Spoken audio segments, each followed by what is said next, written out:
Bismillahirrahmanirrahim. Qala Syekhul Muallif rahimahullah ta'ala wa nafa'ana bihi wa bi'ulumi fid dharain. Amin ya rabbal alamin. Wa yanbaghi an takuna fi hali tilawatika ala akmalil ahwal minat taharah wa istiqbalil qiblah. Masih dalam adab membaca Al-Quran. Ketika kita membaca Al-Quran, maka sebaiknya, seyogianya, anjuran, mandub, sunnah, tidak wajib. Ketika kita membaca Al-Quran, wajib dalam keadaan yang paling sempurna keadaan kita. Bersuci, tutup aurat, itu ya, walaupun kita hafal Al-Quran, ketika kita akan membacanya sebaiknya dalam keadaan bersuci, punya wudu, tidak punya hadas besar, duduk dengan tenang menghadap ke arah kiblat,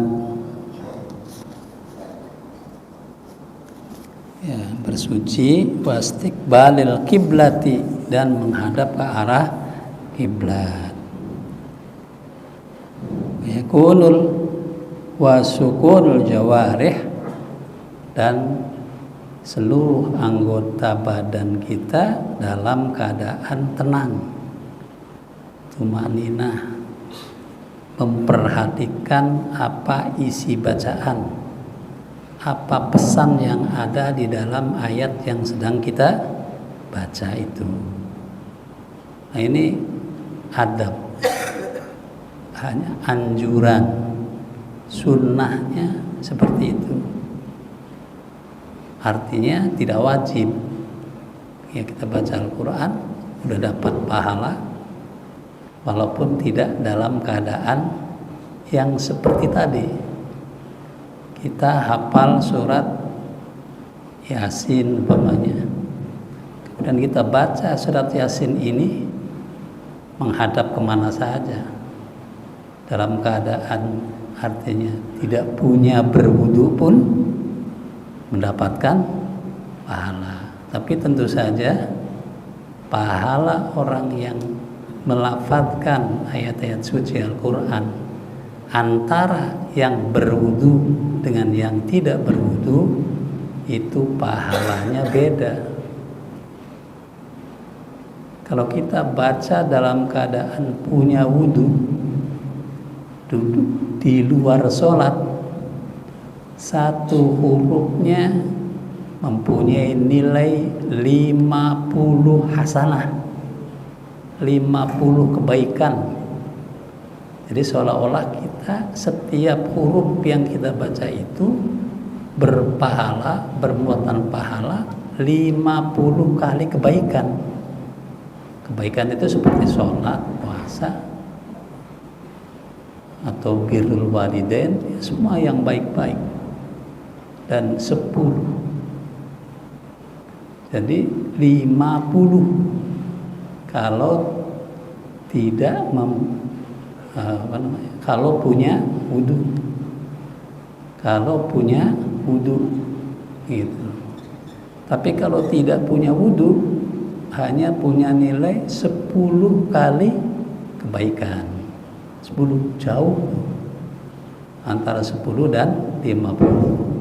Bedanya yang satu membaca dengan berwudu, yang satu membaca tanpa berwudu. Ya, dia tidak punya wudu, ada kesempatan waktu, dia baca Al-Quran, kemudian ia hafal surat apa kayak gitu, apa surat Yasin atau surat apa, itu nilainya seperti itu. Ya, jadi adab itu bisa lebih memperbaiki hasil pahala yang kita lakukan. Wa qillatul intifat ma jami'il ham, dan jangan banyak-banyak bergerak yang tidak perlu. Ini salah satu adab ketika membaca Al-Quran. Kita tidak boleh bergerak-gerak, menggerakkan anggota badan kita kepada hal-hal yang tidak perlu. Wa tarki tafriqin nadrah,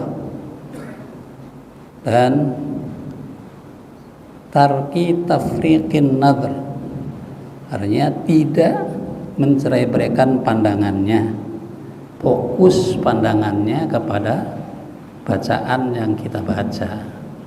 Karena banyak menengok kanan ke kiri dan seterusnya, itu bisa membuyarkan tadabbur kita kepada ayat yang sedang kita baca. Wa antakuna nadhifal badan wasiyab, termasuk akhlak lagi adalah hendaknya nadhifal badan, artinya badan kita ini bersih, bukan najis, bersih. Ya, bersih dari keringat, bersih dari debu, bersih badan kita. Ya, jadi sih bersih, bukan suci. Kalau suci wajib itu. Ya, kita tidak boleh agak dengung dikit. Ya. Artinya kita dianggap tidak beradab ketika badan kita tidak bersih, banyak debunya, banyak kotorannya. Kalau najis itu sama sekali nggak boleh. Badan kita ada najisnya, tangan kita berdarah, itu kita harus hilangkan dulu darah kita. Atau gigi kita berdarah, kita buang dulu, darahnya dibersihkan dulu. Karena muslim tidak boleh talatuh bin najis. Nah, muslim haram berlumuran darah. Motong ayam, ya tangan kita berlumuran darah ayam, segera cuci. Jangan dibiarkan sampai kering, segera itu. Nah, jadi yang dimaksud di sini adab membaca Al-Quran, ya, bersih, ya. Bersih dengan najis beda. Kalau najis lebih berat, harus segera. Tapi kalau kotoran, ya seperti debu dan lain sebagainya, itu merupakan adab saja. Artinya kita tidak wajib untuk menghilangkannya asal tidak mengganggu orang lain. Wasiyab wal makan. Di samping itu pakaian juga bersih.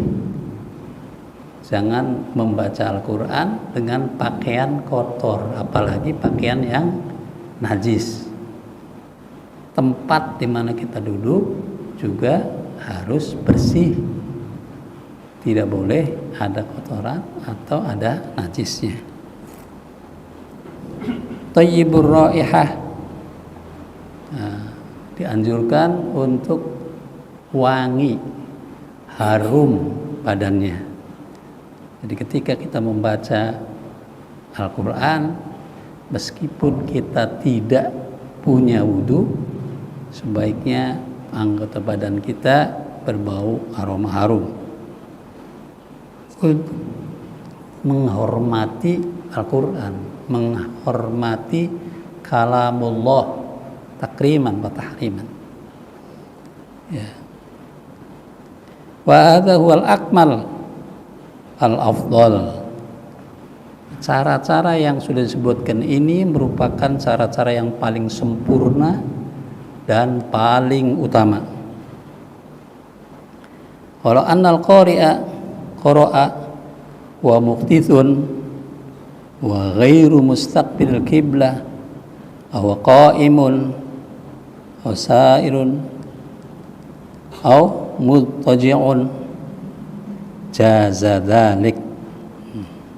Ya, seperti yang sudah saya terangkan bahwa andai kata orang yang membaca Al-Quran tadi karena dia hafal itu, dia membacanya padahal dia tidak punya wudu, dalam keadaan tidak punya wudu, kemudian tidak duduk menghadap ke arah kiblat, ya, dan dia tidak qaimun gitu ya, berdiri, hausairun atau dia jalan-jalan, jadi bacanya sambil berdiri atau jalan-jalan atau sambil tiduran, muttaji', jaza dzalik, boleh dia melakukan hal-hal semacam itu.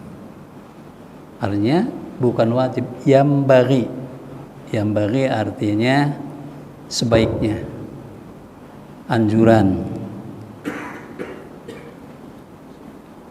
Walahu fi tilawatihi fadlun wa sawabun. Dia di dalam membaca Al-Qur'annya terdapat keutamaan, fadlun wa sawabun, dan juga mendapatkan pahala. Jadi meskipun dalam membaca Al-Qur'annya sambil diri, sambil jalan, sambil tiduran, tidak punya wudu, asal jangan hadas besar saja ya. Kalau ketika dia sedang hadas besar nggak boleh itu, wajib mandi dulu. Ya, ini masalahnya wudu, hadas kecil. Ya, dia boleh membaca Al-Quran itu sambil berdiri atau tiduran gitu. Dan dalam bacaan ayat-ayat suci Al-Qur'annya mendapatkan pahala dan keutamaan. Tapi tentu beda pahala yang akan diterima bagi orang yang membaca dengan berwudu dengan orang yang membaca tanpa berwudu. Menurut Sayyidina Ali dalam mentafsiri menerangkan hadis baginda Rasulullah SAW bahwa man qara'a harfan min kitabillahi falahu hasanah wa bi asyri amsalihha akhirih. Nabi pernah bersabda seperti itu, barang siapa yang membaca satu huruf dari ayat Al-Quran maka dia berpahala sama dengan mendapatkan satu kali kebaikan, dan satu kebaikan itu dilipat gandakan 10 kali. Nah, itu kemudian diterangkan oleh Sayyidina Ali bahwa yang dimaksud oleh Rasulullah 10 kali itu bila dia baca di luar sholat, tidak dalam keadaan punya wudu, maka itu dapatnya 10. Tapi kalau dia baca di luar sholat tidak punya wudu, meskipun itu akan mendapatkan 50 kali. Jadi yang berwudu dengan yang tidak berwudu bedanya 1:5. Kalau di dalam sholat itu mendapatkan, jadi di dalam sholat tapi sholatnya dilakukan dengan cara duduk karena sakit ya, karena udzur seperti saya ini, itu hanya dapat 75 kali kebaikan. Nah, kalau dibaca di dalam sholat, dilakukan sholatnya sambil berdiri, itu setiap hurufnya 100 kali. Jadi banyak-banyaklah memanjangkan surat kecuali ketika sholat sendiri. Ya, kecuali kalau jadi imam itu harus melihat kondisi makmumnya. Kalau sholatnya sendiri, bacalah ayat-ayat yang lama, yang panjang, karena akan dapat kebaikan-kebaikan yang kita peroleh dari bacaan-bacaan itu. Walakin duna thawabi man yakunu ala ma dzakarna min husnil adabi wa kamalil hayat. Ya. Jadi bahwa orang yang membaca Al-Quran tidak punya wudu, tidak dalam keadaan yang sempurna sambil tiduran, itu dapat pahala, tapi tentu saja pahalanya tidak sama dengan orang yang memperhatikan adab cara membaca Al-Quran yang baik dengan keadaan yang sempurna, yang berwudu, duduk menghadap kiblat, tutup aurat, pakaian, tempat, dan badannya bersih dari kotoran dan seterusnya, beraroma harum dan seterusnya, tentu akan beda nilainya.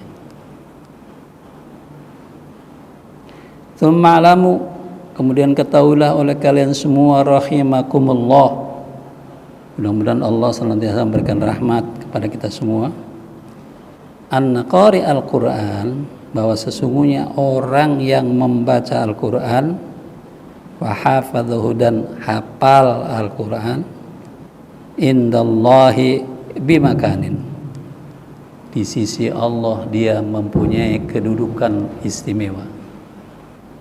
Orang-orang yang baca Al-Quran dan ia hafal bacaan-bacaannya itu mempunyai kedudukan istimewa di sisi Allah Subhanahu wa taala.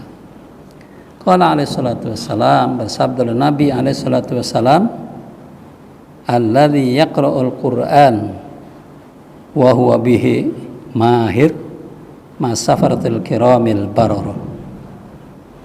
Alladzi yaqra'ul Qur'an, orang-orang yang membaca Al-Qur'an, wa huwa bihi mahir, dan dia dengan baca Al-Qur'an itu mahir, pandai, bacaannya tepat sesuai tartilnya, makharijul hurufnya, ma'as safaratil kiramil bararah, ia disertakan bersama malaikat-malaikat yang nama malaikat itu adalah as-safaratil kiramil bararah. Malaikatnya namanya as-safarah al-kiram al-bararah. Siapa tuh malaikat safaratil kiramil bararah? Malaikat safaratil kiramil bararah adalah malaikat-malaikat yang menjaga Al-Quran di as-sama'id dunya, di langit pertama. Dulu Al-Quran dijaga oleh malaikat Jibril ketika Al-Quran di Lauhil Mahfuz. Pada peristiwa nuzulul Quran, diturunkannya Al-Quran pertama kali dari Lauhil Mahfuz, Allah memerintahkan malaikat Jibril membawa Al-Quran lengkap dari awal sampai akhir, dari bismillah sampai minal jinnati wan nas, supaya diturunkan ke Baitil Izzah. Baitil Izzah di sama'id dunya, di langit yang dekat dengan dunia ini. Nah, di situ disambut oleh malaikat safaratul kiramil bararah. Nah, ini malaikat safaratul kiramil bararah ini dimaksud. Artinya Al-Quran sekarang ini tidak di Lauhil Mahfuz lagi, adanya di safaratul kiramil bararah, ya, yang asli, ya, kemudian yang diturunkan pada kita oleh Nabi kita Muhammad SAW, dibawa oleh Jibril itu dari Baitil Izzah, bukan dari Lauhil Mahfuz. Ya, secara berturut-turut kira-kira 20. Itu yang dimaksud safaratul kiramil bararah. Artinya orang-orang yang memperhatikan bacaan Al-Qur'annya, adabnya, makharijul hurufnya itu disertakan. Di sini ma'as safaratil kiram, disertakan bersama-sama dengan malaikat safaratil kiramil bararah. Sama dalam hal apanya? Disamakan boleh jadi kedudukannya. Dia naik pangkatnya. Walaupun dia di dunia, tapi kedudukannya seperti malaikat safaratil kiramil bararah. Boleh jadi ketika huru-hara di mahsyar, ketika orang-orang perlu perlindungan, saking panasnya hawa mahsyar, orang-orang yang hafid ini disertakan dengan keteduhan, ketenangan, kenyamanan yang dimiliki oleh safaratil kiramil bararah. Itu ada beberapa kemungkinan. Bisa jadi kedua-duanya. Di dunianya mendapatkan kemuliaan, di akhiratnya juga nanti mendapatkan kemuliaan. Ini orang-orang yang bacaan Al-Qur'annya bagus. Walladzi yaqra'u wa yatatata'u fihi wa huwa 'alaihi syaqun lahu ajran. Selanjutnya Nabi bersabda, orang-orang yang membaca Al-Qur'an wa yatata'ta, dia terbata-bata bacaannya, tidak lancar, kadang-kadang kepanjangan baca hurufnya, dia ulang lagi, dia salah bacanya, dia ulang lagi, bahwa alisyak, dia mendapatkan kesulitan untuk membaca ayat Al-Quran, lahu ajran, dia mendapatkan 2 pahala. Artinya orang yang belajar Al-Quran, yang kalau salah dia rajin dengan sabar mengulanginya, tidak kemudian bablas saja, dia ulang, baca lagi, ya jatuh bangun dia baca, gitu, itu akan mendapatkan 2 pahala. Pahala pertama, pahala belajarnya. Pahala yang kedua adalah kesabarannya. Jadi mendapatkan 2 pahala. Tapi tentunya 2 pahala ini jika dibandingkan dengan yang satu tadi, yang disertakan derajatnya bersama malaikat-malaikat safaratul kiramil bararah, tentu jauh. Yang bersamaan malaikat safaratul kiramil bararah jauh lebih tinggi daripada yang mendapatkan 2 pahala. Ini untuk memberikan dorongan, semangat kepada yang bacaan Al-Qur'annya belum baik, supaya selalu memperbaiki diri. Ya, hari ini harus lebih baik dari kemarin, hari ini sekarang harus lebih baik dari kemarin. Begitu, berikan semangat.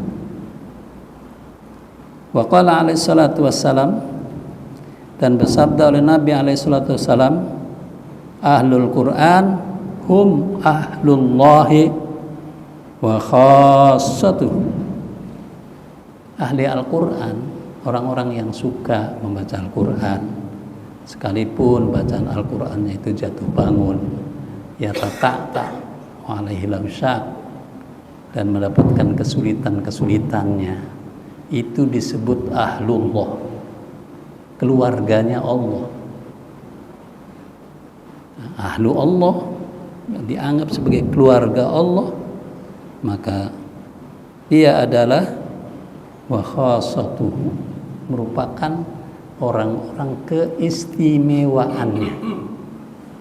Jadi dianggap sebagai keluarga Allah dan orang-orang yang diistimewakan oleh Allah Subhanahu wa ta'ala. Ila ghairi dzalika, kepada yang lain-lain, artinya Nabi banyak sekali menjelaskan tentang keutamaan allati waradat bihal akhbar, yang telah disampaikan oleh banyak hadis yang masyhur, yang banyak sekali. Ya, itu sebagai pembuka. Wallahu a'lam bishawab. Ya, silakan ada pertanyaan-pertanyaan yang perlu ditanyakan.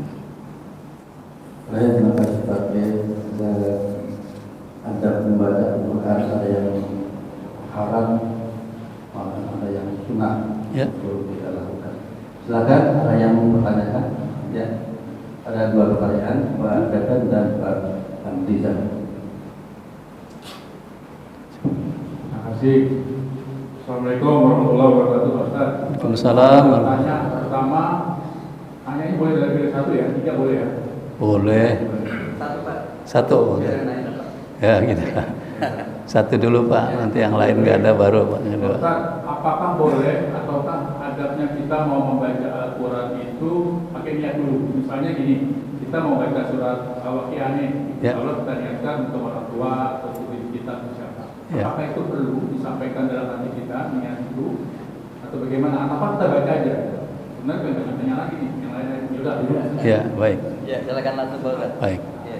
Artinya apakah ketika membaca Al-Quran yang pahalanya ingin dihadiahkan kepada orang-orang tertentu perlu diniatkan apa tidak? Ada 2 macam.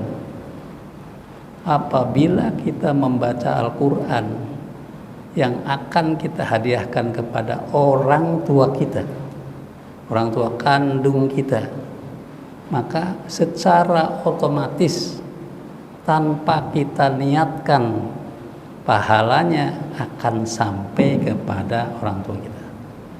Jadi setelah selesai baca Al-Waqiah atau baca Yasin, ya Allah, sampaikanlah pahala-pahala bacaan saya kepada ibu saya, bapak saya. Itu tidak perlu. Secara otomatis sudah sampai ketika untuk ibu dan bapak. Tapi kalau untuk bapak, maka setelah membaca Al-Quran kita berdoa kepada Allah, namanya tawassul bil amali sholih. Membaca Al-Quran termasuk amal soleh. Kita boleh bertawassul dengan amal soleh yang sudah kita lakukan itu agar disampaikan pahala bacaan Al-Quran kita kepada orang-orang yang kita maksud. Nah, gitu. Ada sebuah kisah gitu ya. Jadi ada orang kasyaf gitu ya, yang bisa melihat keadaan. Suatu saat di malam Jumat ya, dia pergi ke kuburan. Dan di kuburan itu banyak sekali orang-orang berebut. Tidak tahu apa yang direbutkan. Tapi ada satu orang yang tidak berebut, tenang aja duduk di kubur. Duduk saja. Dia tertarik, dia datangi orang yang tidak berebut itu. Ya, Bapak itu lagi merebutkan apa sih katanya. Dan kenapa Bapak tidak ikut berebut? Dijawab oleh orang itu sedang merebutkan doa, merebutkan bacaan-bacaan yang dikirimkan oleh orang-orang kepada dia yang tidak disebutkan secara khusus namanya. Itu berebut mereka. Sampean tidak ikut berebutan.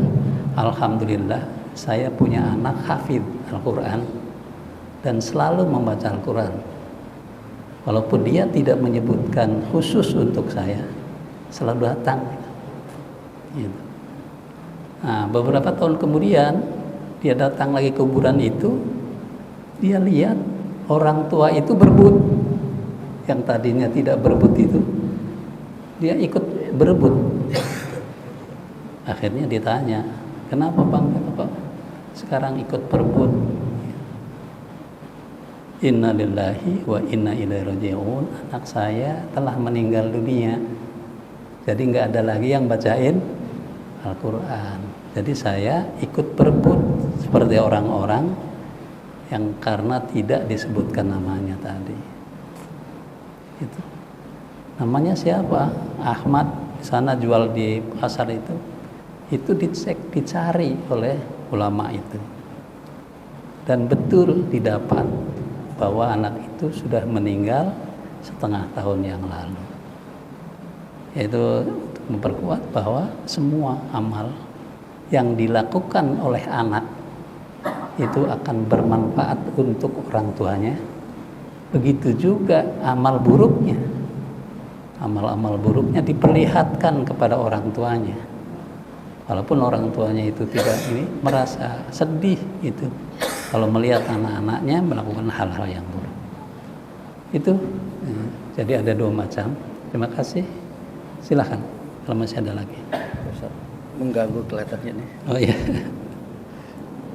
Assalamualaikum warahmatullahi wabarakatuh. Waalaikumsalam warahmatullahi wabarakatuh.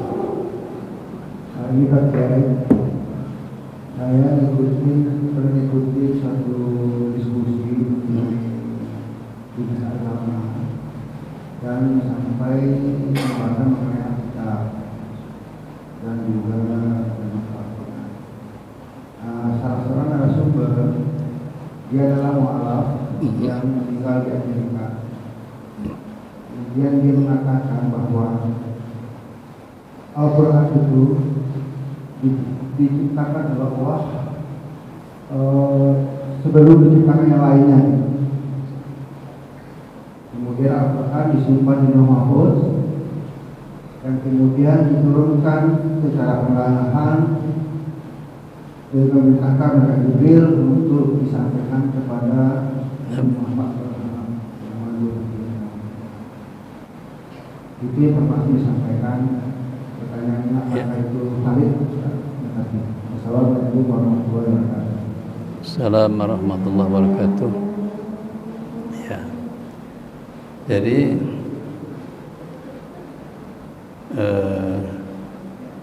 dalam memahami agama gitu ya, itu kita punya prinsip lana amaluna walakum amalukum. Masing-masing manusia mempunyai pemikiran dan diberikan akal oleh Allah Subhanahu wa taala, dan semuanya terbatas. Semuanya terbatas. Tidak ada yang sempurna. Boleh jadi apa yang dikatakan oleh salah satu narasumber itu benar. Artinya dia hanya mengambil yang globalnya saja. Al-Quran itu adanya di Lauhil Mahfuz dan diturunkan kepada Nabi Muhammad secara berturut-turut, artinya sesuai kebutuhan dari Lauhil Mahfuz. Beliau tidak menerangkan secara detailnya dari Baitul Izzah. Al-Quran diturunkan ke Al-Quran itu malah 3 kali pernah pindah-pindah itu. Artinya pertama kali memang diletakkan di Lauhil Mahfuz yang diterangkan oleh Allah Subhanahu wa taala dalam surat Was-sama'i dzatil buruj. Yang di akhir itu innahu laqur'anum majid, itu menjelaskan tentang Al-Quran yang ada di Lauhil Mahfuz gitu. Kemudian pada ayat yang lain Allah menjelaskan bahwa Al-Quran dipindah ya, dipindahkan bukan dari Lauhil Mahfuz, menurunkan kepada Nabi Muhammad itu dari Baitul Izzah di langit yang pertama ini itu. Dan yang ketiga saya lupa. Jadi itu cara-cara Allah menyampaikan Al-Quran. Dan di sini di dalam pemindahan Al-Quran dari Lauhil Mahfuz ke Baitul Izzah ini untuk mengangkat derajat para orang-orang penggemar Al-Quran, mengangkat derajat mereka yang kedudukannya sama dengan malaikat Safaratul Kiramil Barara ya. Jadi memang nama malaikat-malaikat itu banyak sekali yang selain yang kita wajib mengetahui yang 10 itu, ada Muqarrabin, ada Al-Karubiyin, ada Ar-Ruhaniyin ya. Terus ada juga ini yang baru kita dengar adalah Safaratul Kiramil Barara yang masing-masing punya tugas ya, seperti yang mengangkat amal kita ini diangkat oleh Allah Subhanahu wa taala. Ada yang bersifat yaumian, harian. Setiap hari amal kita ini dilaporkan oleh malaikat-malaikat khusus. Dilaporkan, ya formalitas gitu ya. Sebab walaupun tidak dilaporkan, Allah sudah tahu gitu. Yaitu pada sholat subuh dan sholat asar. Ini tiap hari tuh malaikat kerjanya melaporkan setiap hari. Sifatnya yaumian. Ada yang sifatnya usbu'ian, seperti itu tekanan setiap pekan gini laporan, yaitu pada hari Kamis malam Jumat itu dilaporkan amal-amal kita kepada Allah Subhanahu wa taala. Dan yang terakhir adalah disebut sanawiyan, tahunan. Amal 1 tahun itu dilaporkan oleh malaikat. Yaitu yang terjadi pada kemarin pada nisfu Sya'ban. Itu seluruh amal kita dari awal sampai akhir dilaporkan kepada Allah Subhanahu wa taala, dan pergantian buku baru dan penetapan takdir siapa yang tahun ini amal-amalnya ditulis, siapa yang akan sakit, siapa yang akan meninggal dunia dan seterusnya, itu ditulis pada malam nisfu Sya'ban itu. Ya, itu barangkali Bapak yang bisa saya terangkan. Ya memang kita punya keterbatasan. Ya, bisa jadi apa yang disampaikan oleh salah satu narasumber dalam diskusi yang Bapak lakukan itu benar dan lebih baik gitu. Baik, ada lagi Pak, satu lagi pertanyaan. Kalau nggak saya berusaha untuk itu. Iya. Bahwa tadi di pertanyaan sampaikan bahwa kalau orang tua kita insya Allah sampai. Iya. Misalkan bahan Al-Quran maupun tidak. Atau amalan yang soleh yang lain sampaikan. Iya, sampaikan. Bagaimana dengan orang tidak hubungan darah dengan kita, terus fadilah Al-Fatihah maupun Al-Quran ini disampaikan pada mereka itu sampai apa tidak? Ya. Dasarnya Pak Mas. Baik. Jadi tadi ada 2 cara, artinya membaca Al-Quran atau mengamalkan suatu amal untuk orang tua tidak perlu disebutkan. Secara otomatis mereka akan menerimanya. Tapi kepada orang lain, pokoknya selain ibu bapak gitu ya, mamang, uwa, saudara, orang muslim pada umumnya biasanya disebutkan untuk muslim semuanya. Itu dapat semua, tapi berebut tadi. Mereka berebut karena tidak ada nama-nama khusus. Ya, jadi kita membaca Al-Quran ataupun beramal soleh, kemudian kita niatkan, ya saya bersedekah, ya Allah, andai kata sedekah saya ini baik dan diterima olehmu, tolong disampaikan kepada Pak Anu. Ya, kemudian kita bacakan Fatihah, itu akan sampai. Tapi kalau kita tidak membacakannya, ya tidak sampai. Nah, tidak ada alamatnya. Itu untuk muslimin masuk semua. Siapa saja yang muslim itu akan mendapatkan itu yang tidak disebutkan tadi. Tapi kalau disebutkan, ya untuk dia saja secara khusus. Ya begitu. Tadi khusus ya. Ya, khusus. Kemudian untuk muslimin dan muslimat. Ya, iya. Apakah pahala tadi kita terbagi-bagi gitu? Ya. Tidak mau khusus untuk orang yang kita tuju, kedua Iya. muslimin dan muslimat. Iya, iya betul. Ya, jadi secara khusus diistimewakan dulu untuk orang disebutkan. Nah, sebagian lagi untuk yang tidak disebutkan. Gitu. Jadi ada bagiannya masing-masing gitu. Ya, tapi tentu saja ada yang dikhususkan lebih istimewa, lebih banyak barangkali begitu. Ya, begitu. Ya, terakhir Pak. Ya. Baik Pak Ustaz, mohon maaf yang terakhir. Pak Ustaz, saya mau tanya, kalau kita sebagai seorang Islam atau sebagai seorang Muslim, Al-Quran adalah pedoman kita. Ya. Pedoman atau imam kita, sebagai pemimpin kita.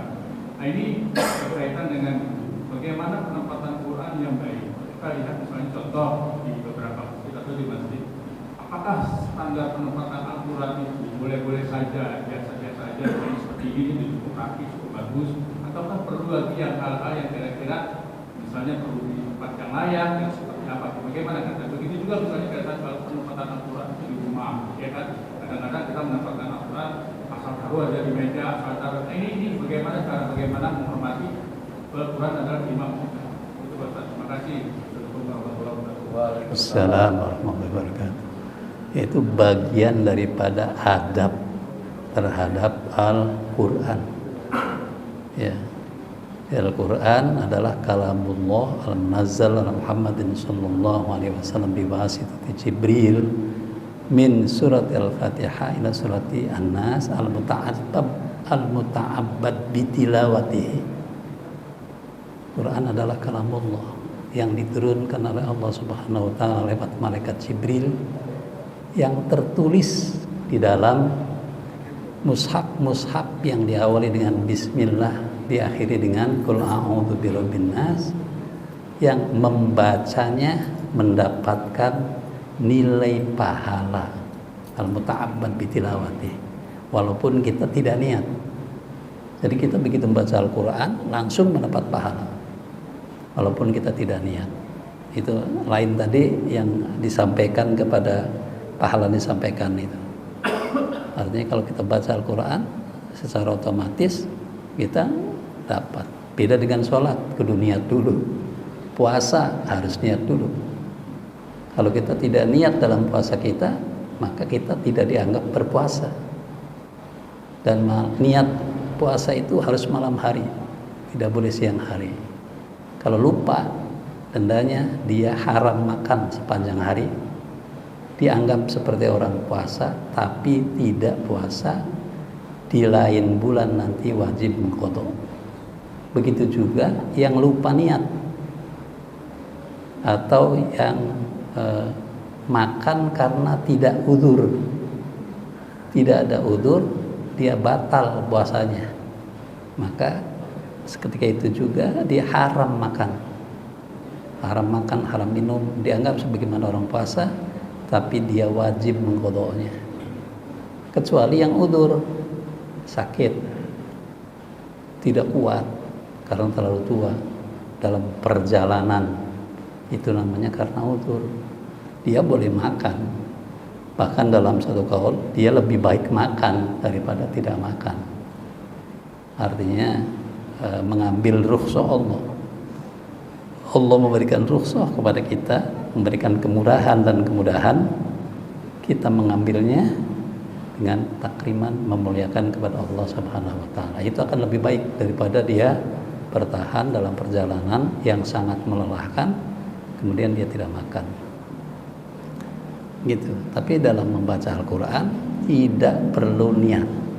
Begitu baca sesuai dengan adab-adabnya. Nah, ini yang dimasalahkan ini mushaf ini, Al-Qur'an yang di mushaf ini. Karena pemahaman ulama memang ada dua juga. Ada yang dimaksud mushaf itu yang ada di Lauhil Mahfuz saja atau yang di Baitul Izzah saja. Dan ada yang mengatakan yang tertulis yang seperti yang saya sebutkan tadi, al-maktub fis suhuf, yang tertulis sekarang ini di masjid-masjid itu, ini termasuk mushaf yang wajib kita hormati, yang wajib kita perlakukan dengan baik sesuai dengan adabnya. Tidak boleh kita letakkan sembarangan, ya, dilangkah-langkahin orang, ya, apalagi diinjak-injak, naudzubillah, gitu ya. Itu orang-orang yang benci kepada Al-Quran sampai memasukkannya ke dalam WC. Nah, itu adalah perbuatan-perbuatan memang orang-orang yang tidak suka kepada Al-Quran. Bagi pencinta Al-Quran, ahlul Quran wa khassatuh, ya tentu kita tidak akan berpengaruh seperti itu. Seperti yang dikatakan oleh Bapak itu benar. Artinya adab kita kepada mushaf Al-Quran juga masih kurang. Kadang 1 tahun tidak pernah kita buka, taruh aja di lemari, di atas lemari dibungkus, ya banyak debunya, baru menjelang Saban dibersihkan. Ini juga suatu hal yang kurang baik. Ya kita perlakukan bagaimana baiknya, ya, ditaruh di dalam almari, dan ketika menyusun Al-Quran dengan kitab-kitab yang lain, maka Al-Quran posisinya harus di atas. Itu termasuk adab. Paling atas, baru kitab ilmu tafsirnya, baru kitab hadisnya, dan bawah. Tapi kalau kita letakkan berdiri, yaitu baik Al-Quran, tafsir Al-Quran, dan hadis, kemudian ilmu hadisnya, kemudian fikih, dan seterusnya, itu ada urutan-urutannya. Bagaimana cara kita menghormat Al-Quran, gitu. Ta'zim kepada Al-Quran, mushaf itu merupakan kewajiban. Ta'zim, hormat kepada Al-Quran, kepada mushaf itu wajib. Artinya kita haram tidak menghormat kepada Al-Quran, ya dibaca dengan sebaiknya. Ya, jangan membawa Al-Quran sama dengan membawa kangkung, tenteng gitu. Kita kalau bawa kangkung kan tenteng aja. Ya Al-Quran kita bawa di tenteng seperti ini. Ini juga itu kurang adab. Ya kita taruh di dada kita seperti ini. Ini salah satu adab. Ya saya kira udah. Tapi kalau tadi biar tuntas mengenai Al-Quran ini kan ada Al-Quran yang terlalu juga bertulis, kalau bertuliskan barangkali ada yang terlusuh, kemungkinan sudah copot-copot. Bagaimana cara mengadapnya, apa dibakar atau diapakan? Nah, itu. Jadi pertama usahakan supaya dirangkaikan dulu. Ya artinya kita bisa sekarang lewat percetakan minta dicetak ulang, dijilid ulang. Bisa itu. Mereka teliti menggunakan lem fok gitu. Tempel-tempelin satu persatu gitu. Itu bisa rapi. Itu ada usaha-usaha fotokopi yang siap menerima Al-Quran yang sudah lusuh, bisa dirapihkan lagi. Tapi kalau sudah parah sama sekali, udah sebagian sudah dimakan rayap, udah nggak mungkin dibaca, sudah tidak mungkin diperbaiki, ya untuk menyelamatkannya tentu tidak ada cara lain. Kalau tidak ditanam, ya dibakar. Ya, tanam atau dibakar supaya tidak membuat kita melakukan hal yang salah sebagai penghormatan kita. Ya begitu Pak.